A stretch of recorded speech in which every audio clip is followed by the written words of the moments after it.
Everybody गणित मंत्रा में आपका स्वागत है। जैसा कि आपको पता है एसएससी स्टेनोग्राफर 2023 का फॉर्म आ चुका है और इस बार वैकेंसी भी अच्छी खासी है। हालांकि 2022 की अपेक्षा इस बार वैकेंसी कम है, लेकिन फिर भी अगले साल की अपेक्षा यानी कि 2021 की और 20 की अपेक्षा अच्छी खासी वैकेंसीज हैं। ठीक है। और 93 वैकेंसी ग्रुप सी में है यानी कि ग्रेड सी में, और 1114 वैकेंसी ग्रेड डी में है। जबकि ये टेंटेटिव वैकेंसीज़ हैं और फाइनल रिजल्ट आते आते आपकी वैकेंसी जो इंक्रीज हो जाएंगी, तो मान के चलिए कम से कम जो वैकेंसीज़ होंगी वो 1500 वैकेंसीज़ होंगी। ठीक है।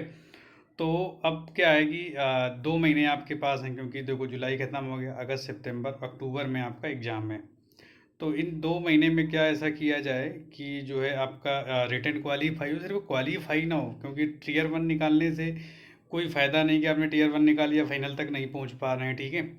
तो अच्छे नंबर से क्वालिफाई हो, यानी कि आपका अच्छा इतना स्कोर मिनिमम आ जाए कि आपको कोई ना कोई एक पोस्ट मिल ही जाए। ठीक है।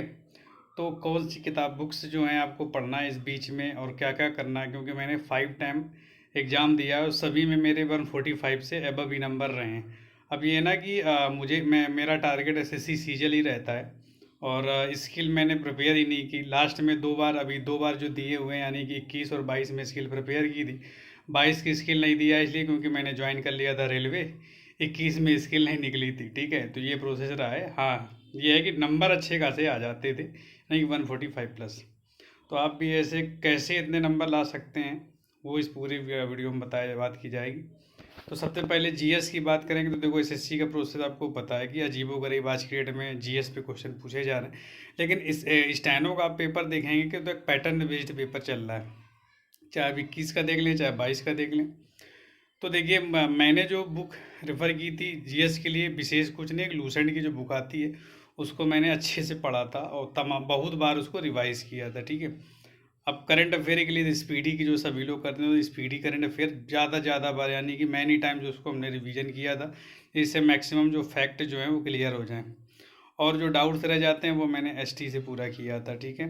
यानी कि एसटी आप देते रहे प्रीवियस ईयर, और जो अपडेटेड हैं टेस्ट वो भी आप देते रहें। टेक्स्ट बुक मैंने ज़्यादातर टेक्स्ट बुक ही दिया, अदरवाइज़ मैंने कोई भी टेस्ट नहीं दिए हैं। ठीक है। बस ये ज़्यादा एसटी दी है।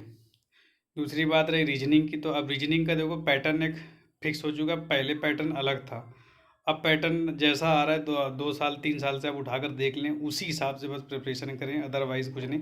कुछ ऐसे क्वेश्चन आ रहे हैं जिसमें आप फंस सकते हैं। जैसे आप देखेंगे कि 2020 वाले में क्या था, अच्छे खासे डायरेक्शन के क्वेश्चन आ गए थे, पजल्स अच्छी आ गई थी, है ना। तो नॉर्मलाइजेशन में भी लोगों के अच्छे नंबर मिले थे। जबकि 21 वाले में देखेंगे तो भी रीजनिंग का लेवल उसी से थोड़ा सा डाउन रहा था। तो रीजनिंग अच्छी खासी आ रही है, तो रीजनिंग को आप विशेष थोड़ा ध्यान दें। ठीक। मेन जो है स्टेनोग्राफर के लिए मेन जो मेजर प्ले करता है रोल, वो है आपका इंग्लिश, क्योंकि इंग्लिश में 100 नंबर हैं।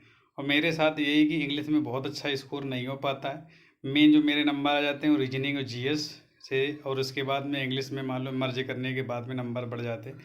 इंग्लिश बहुत अच्छी नहीं। अब जिनकी इंग्लिश बहुत अच्छी है, यानी कि जिनके मान लो 80+ नंबर आ रहे हैं इंग्लिश में, तो और इधर कम आ रहे हैं, तो वो प्रैक्टिस ज़्यादा प्रैक्टिस करें तो उनके स्कोर अच्छे खासे बन जाएंगे।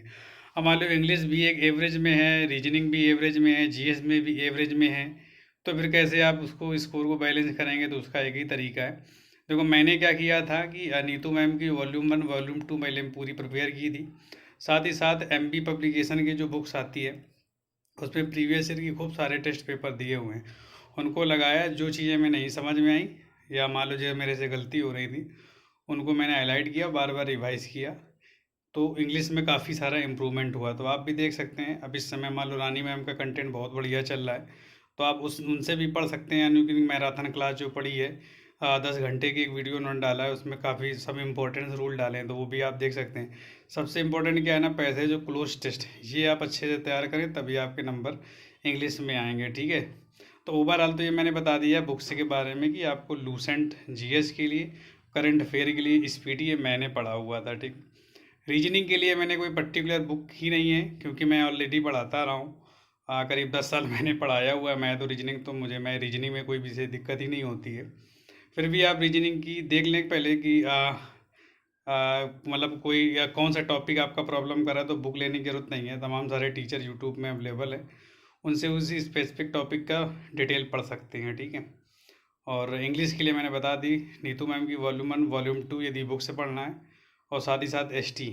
और प्लस फिर भी यदि कोई प्रॉब्लम है तो आप रानी मैम से ऑनलाइन पढ़ सकते हैं, उनके बहुत सारे वीडियोस पड़े हुए हैं, तो वो आपको बहुत सारी हेल्प करेंगे। ठीक, इतना करने के बाद में यदि आपने ऑलरेडी कर रखा है तो फिर क्या है, फिर आपके पास देखो 2 घंटे की एसटी होती है, 2 घंटे की आप एसटी देते हैं तो उसको एनालिसिस करें जरूर, यानी कि आप अल्टरनेट डेज पे एक एसटी दे सकते हैं। आज जो एसटी दिया उसको फिनिश नहीं कर देना, कल बैठ को उसको अच्छे से एनालिसिस करना है कि उसमें क्या डाउट्स रह गए, क्या गलती आपने की, क्या इसमें सही किया जा सकता था, और यदि लगता है तो कुछ उसके नोट्स बनाए उसको रिवाइज करते रहें अच्छे से रेगुलर, तो अच्छा खासा आपको फ़ायदा वहाँ से देखने को मिलेगा। एसटी मस्ट है, क्योंकि पहले क्या था कि मान लो 100 क्वेश्चन इंग्लिश के हो जाते थे और 50 रीजनिंग, 50 जीएस में, तो बहुत सारे कैंडिडेट ऐसे हैं कि वो पूरे पेपर ही नहीं अटैम्प्ट कर पाते हैं, तो यानी कि कुछ क्वेश्चन उनके छूट गए तो भी दिक्कत है। तो इतनी तो कम से कम आपकी इफ़िशियंसी हो जाएगी, आप 2 घंटे के अंदर पूरा पेपर कम से कम एक बार रीड कर लें।